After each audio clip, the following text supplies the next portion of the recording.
আল্লাহ পাক রব্বুল আলামিন ওই ব্যক্তির আমলনামায় 10 পারা কোরআন তেলাওয়াতের সওয়াব দিয়ে দিবে। এই কথাটা আপনি বলেছেন, আপনার কথাটা সত্য না মিথ্যা? আল্লাহু আকবার।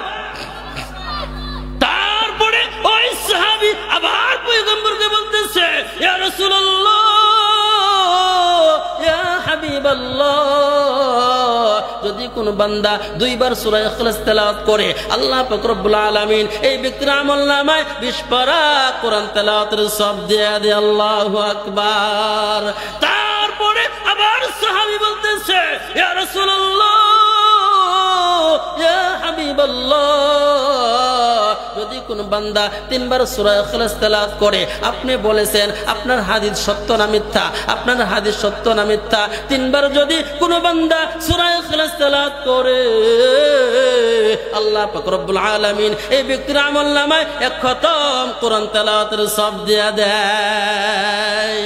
আল্লাহর পয়গম্বর যখন এই কথা শুনলো, শোনার পরে সাহাবীকে বলতেছে, ও আমার সাহাবী রে, এই কথাটা সত্য। যদি কোন বান্দা 1 বার সূরা ইখলাস তেলাওয়াত করে, 2 বার সূরা ইখলাস তেলাওয়াত করে, 3 বার সূরা ইখলাস তেলাওয়াত করতে পারে,